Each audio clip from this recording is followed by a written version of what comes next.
자, 우리가 app.js 안에 있던 코드 중에서 데이터베이스에 해당하는 코드만 별도의 파일로 분리를 했습니다. 그죠? userschema.js라고 하는 파일로 분리를 했는데요. 자, 우리가 분리를 해보니까 어때요? 좀 코드가 이미 만들어진 상태이고요. 그 다음에 그 코드의 양이 좀 많아서 사실 좀 복잡해 보입니다. 근데 그 구조를 이해를 하면, 이걸 그대로 별도의 파일로 분리를 해놓고 주변에 그 코드의 위쪽과 아래쪽이나 이런 쪽에다가 몇 줄만 추가를 하면 모듈 파일로 분리할 수 있구나라고 하는 거를 이해하실 수가 있죠.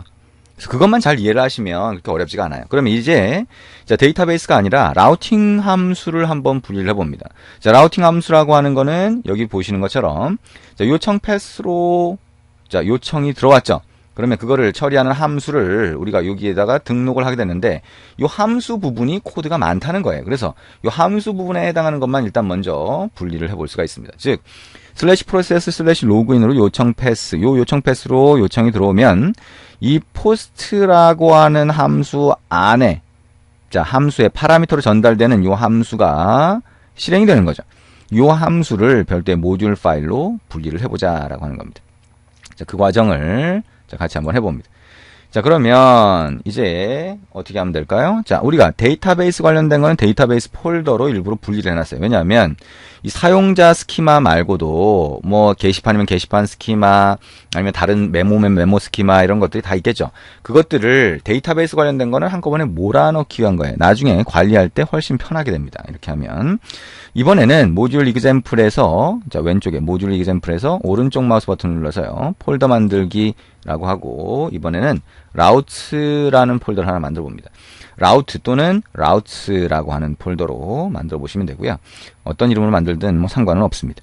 자, 여기 안에다가 오른쪽 마우스 버튼 눌러서 파일 만들기라고 하고요. user.js라고 하는 파일 하나 만들어 보겠습니다.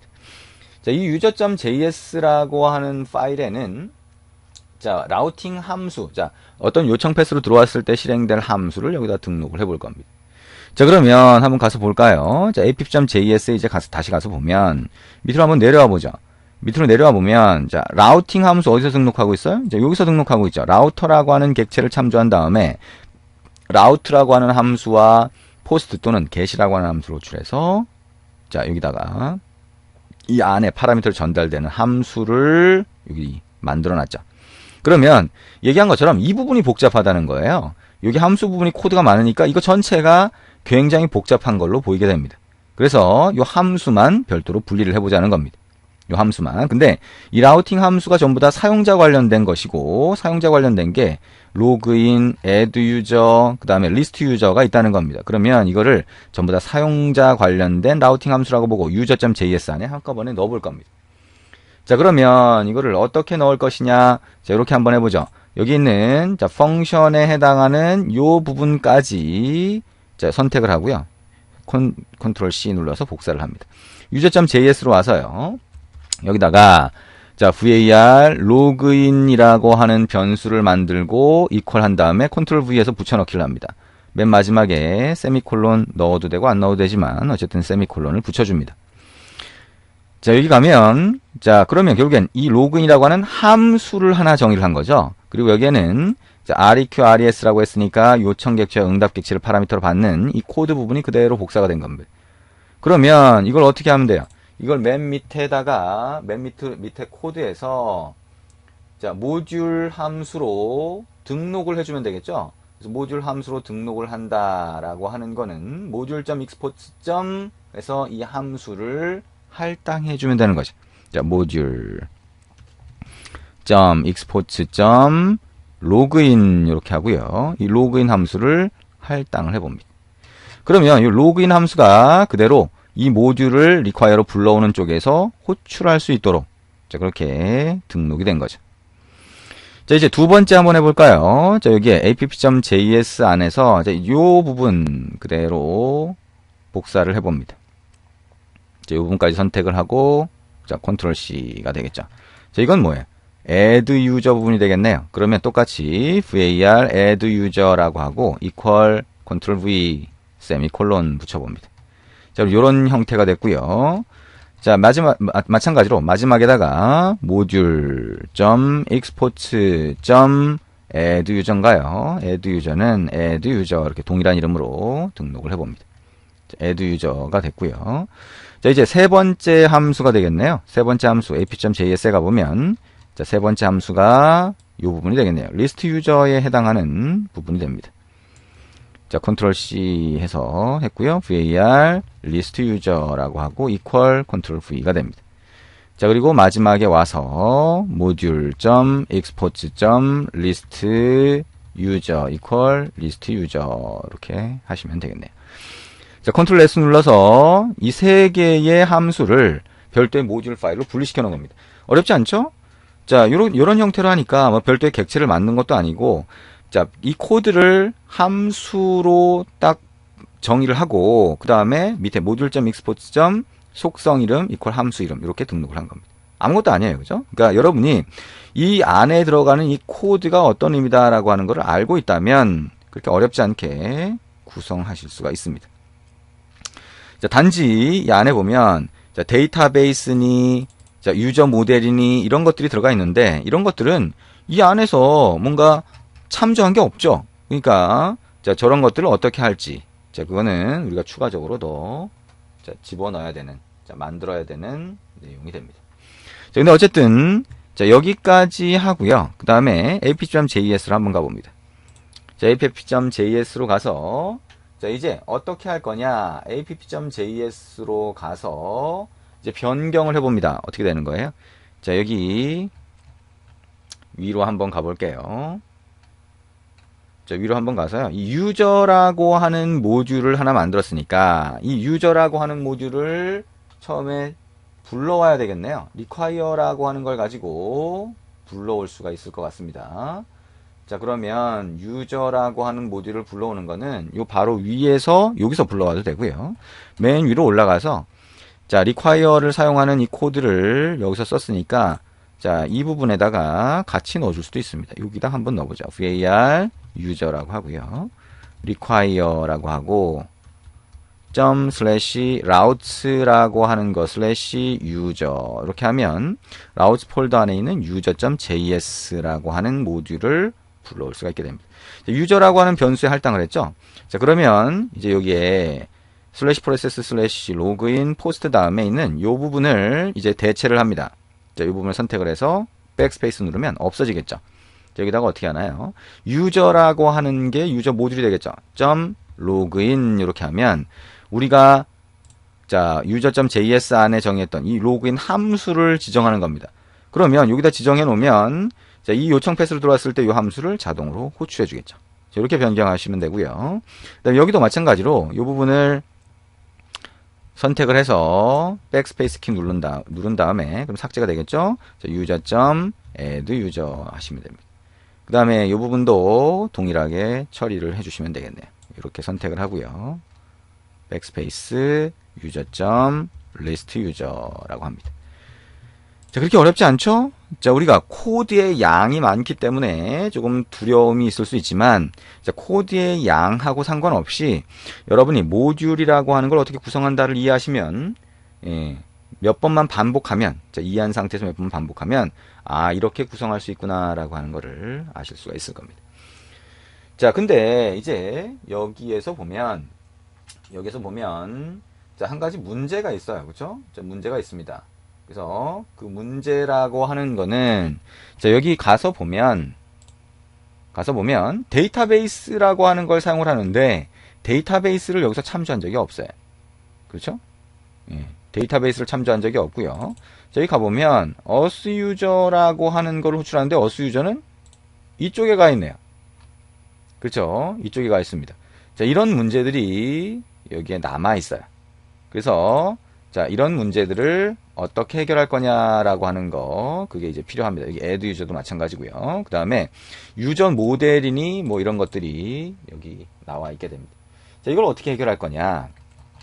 자, 여기 아까 우리가 한 것처럼 이 모듈 쪽으로 모듈 파일 쪽으로 자, init이라고 하는 함수를 만들어서 전달할 수도 있고요. 아니면 login이라고 하는 함수가 호출될 때 전달할 수도 있는데 이 login 함수는 우리가 호출하는 게 아니에요. 그렇죠? 자, 여기 있는 라우터라고 하는 게 내부적으로 호출해줘요. 그러니까 이 로그인에다가 여기 있는 자, 데이터베이스 객체나 이걸 전달할 방법이 없죠. 그죠? 우리가 호출해 주는 게 아니니까 파라미터로 넣어줄 방법이 없어요. 그래서 자, 이거를 여기 보면 우리가 REQ라고 하는 객체를 항상 참조하고 있죠. 그러니까 자바스크립트의 객체에는 우리가 속성을 추가할 수가 있습니다. 그러다 보니까 여기서 이런 형태의 구성을 사용할 수 있어요. 자, 위에 create user schema라고 해서 이 데이터베이스라고 하는 걸 참조를 했죠. 그죠? 자, 그 다음에 위에 가면 create user schema를 여기서 호출하고 있어요. 자, 어쨌든 이 아래에서 사용을 하든 이 위에서 사용하든 상관이 없는데요. 자, 위에서 한번 사용을 해보죠. 자, 위에서 사용을 한다면, 자, 여기 보면 우리가 자, app라고 하는 객체가 있죠. 자, app라고 하는 객체 어디 있어요? 자, app라고 하는 객체가 자, 여기에 없죠. 자, 여기에는 없네요. 자, 근데 자, app라고 하는 객체를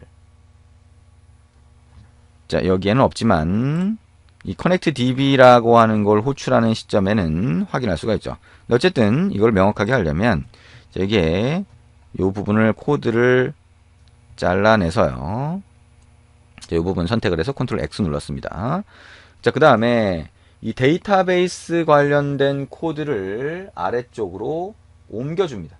그래서 자, 라우팅 함수를 처리하는 요 코드 위쪽으로 이렇게 옮겨주고요. 자, 컨트롤 S 눌러서 저장을 했습니다. 그러면 이제 app라고 하는 객체를 볼 수 있잖아요. 그러면 이 app라고 하는 객체에다가 자, 데이터베이스라고 하는 거를 자, 속성으로 넣어줄 수 있어요. 자, 여기다가 이렇게 한번 넣어줘 볼게요. app.set이라고 하고요. 속성으로 그대로 할 수도 있지만 set이라고 하는 걸로 넣고 get으로 가져오는 방법이 있죠. 여기다가 데이터베이스라고 하고 그 다음에 콤마 데이터베이스 객체를 이렇게 넣어줄 수 있어요. 그러면 우리가 데이터베이스 객체 안에다가 create user schema 안에서 이 함수 안에서 user schema 만들어진 스키마도 속성으로 넣었고 그죠? 모델도 넣었죠. 그러다 보니까 app라고 하는 데서 데이터베이스 객체를 참조하면 자, 스키마와 모델 객체도 참조할 수가 있어요. 그렇죠?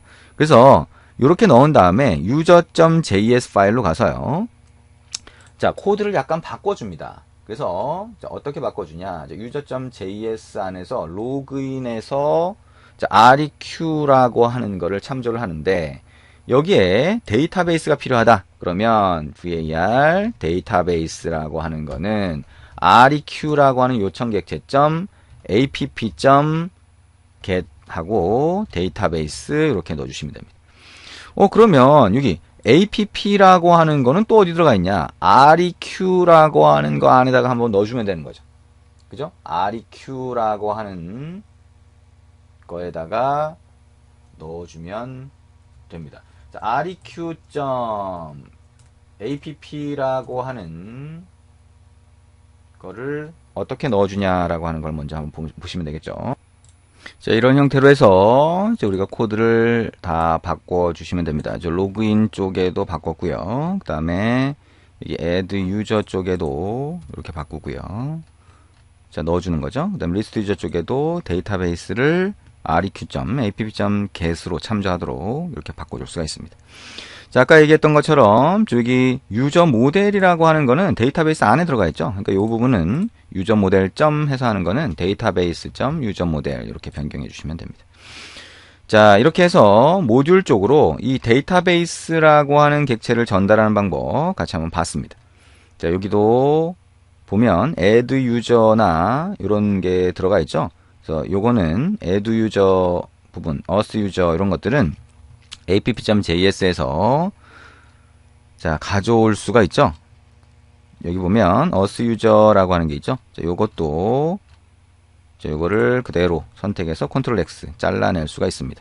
그 다음에 user.js 쪽으로 옮겨주시면 되겠죠. 자, 여기다가 한번 옮겨봅니다. 이렇게 컨트롤 V로 갖다 붙여놓죠. 그러면 이제 여기에서 보면 자, 여기에 us user나 add user 같은 함수에는 파라미터로 데이터베이스 객체를 전달하죠. 이 파라미터가 이렇게 넘어오게 되고요. 이 데이터베이스 객체 안에 유저 모델이 있으니까 db.userModel 이렇게 바꿔주시면 되겠죠. 그 다음에 자, 여기도 자, 유저 모델이 데이터베이스 객체 안에 있으니까 db.userModel 이렇게 해주시면 됩니다. 자, 그러면 이 모듈 파일이 자, 필요한 자, 객체들을 전부 다 참조하는 그런 형태가 됩니다. 그리고 우리가 변수를 정의를 하고요. 그 다음에 init과 같은 함수를 정의해서 그 변수에 그 필요한 변수 객체를 또는 변수나 객체를 전달받는 그런 방법이 있는데 우리가 책에는 init이라고 하는 메소드를 정의해서 처리하는 방식으로 되어 있어요. 그래서 책에서 얘기한 그 방식대로도 한번 수정을 해보시면 좋을 것 같습니다. 우리 약간 변형시켜서 진행을 했습니다. 자, 이런 형태로 해서 정상적으로 실행이 되는지 한번 실행을 해보시고요. 자, 실행이 잘 안 된다라고 하면 에러가 어느 부분에서 나는지 잘 한번 찾아보시면 좋을 것 같습니다. 잠깐 쉬었다가 이제 설정 파일을 만드는 자, 그런 과정도 같이 한번 진행해 보겠습니다. 그러니까 apip.js 안에 보면 처음에 설정을 위한 코드들이 있는데 자, 이거를 예를 들면 포트 정보라든가 이런 것들을 별도의 파일로 분리를 해 놓으면 나중에 우리가 그 부분만 뭐 포트 번호를 바꾼다든가 이런 부분, 이런 일이 있을 수가 있죠. 그래서 그 별도의 모듈 파일만 보면 그 부분만 수정하면 되니까요. 자, 그런 목적으로 해서 설정 파일을 별도로 만드는 자, 그런 과정을 해보도록 할 겁니다.